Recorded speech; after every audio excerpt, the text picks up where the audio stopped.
Hi friends, welcome back to our channel XYZ brain. AP 7th class సంబంధించి general science question paper. So ఈ paper అయితే బాగా చూసుకోండి. So మీకు first సెక్షన్లో అయితే మొత్తం 1 మార్క్ క్వశ్చన్స్ ఉంటాయి. చూస్ the correct one. So 10 marks. So దీని ఒక ప్రాక్టీస్ పేపర్ లాగా తీసుకోండి.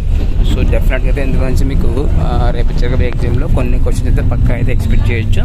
అండ్ ఈ పేపర్ని 80% నెగ్లెక్ట్ చేయకండి. Take it as practice paper. So ఈ పేపర్ని అయితే బాగా ప్రాక్టీస్ చేసుకోండి. ఇందులో ఉండే క్వశ్చన్స్ అలాగే ఈ క్వశ్చన్స్ అన్న ఆన్సర్స్ మీకు వర్క్ బుక్లో ఉంటాయి, ఒకసారి చెక్ చేసుకోండి. అండ్ ఈ క్వశ్చన్స్ అన్ని రిపీట్గా వచ్చే క్వశ్చన్సే. అండ్ మీరు టెక్స్ట్ బుక్ రీడింగ్ అయితే కంపల్సరీ చేయాల్సి ఉంటుంది.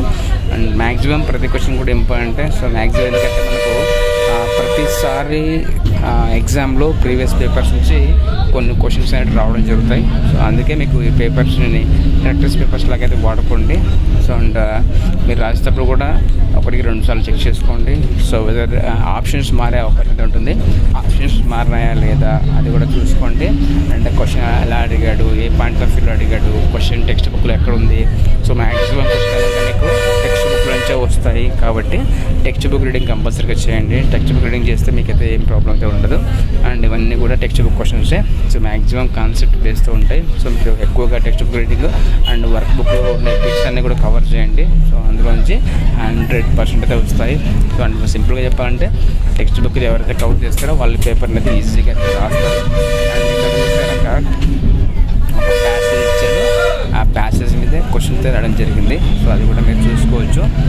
అండ్ ప్రతి క్వశ్చన్ కూడా వెరీ వెరీ ఇంపార్టెంట్. సెక్షన్ 2లో ఏంటంటే మనకు 5 2s 10 మార్క్స్ ఉంటాయి. మొత్తం 5 క్వశ్చన్లు ఉంటాయి. So each one carry 2 marks.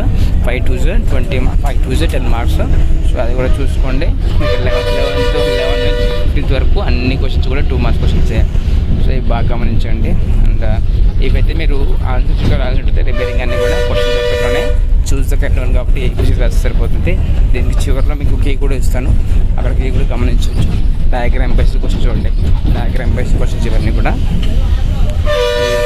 చక్కగా చూసుకోండి. అండ్ ఇది ఇన్ఫర్మేషన్ స్కిల్స్. అండ్ ఒక బాక్స్లో ఇన్ఫర్మేషన్ ఉంటుంది, ఆ బాక్స్ మనం రాయాల్సి ఉంటుంది. ఆ బాక్స్ బేస్తోనే మన కింద క్వశ్చన్స్ ఉంటాయి, ఆ క్వశ్చన్స్ మనం రాయాల్సి ఉంటుంది. ఇక్కడ కూడా చూడండి డయాగ్రామ్ బేస్డ్ క్వశ్చన్స్. ఇది కూడా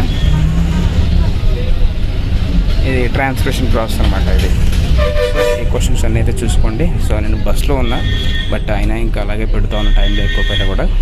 అండ్ ఇక్కడ చివరిలో కీ చూడండి. కీ ఇది 7th క్లాస్ కాబట్టి ఇక్కడ చూడండి. 7th క్లాస్కి వచ్చేసి ఫస్ట్ బిట్కి సి, సెకండ్ బిట్కి ఏ, థర్డ్ బిట్కి సి, అండ్ 4th బిట్కి సి, అండ్ 5th బిట్కి బి, 6th బిట్కి సి, 7th బిట్కి ఏ బి, అండ్ 8th బిట్కి సి, 9th బిట్కి బి ఆన్సర్, 10th బిట్కి సి.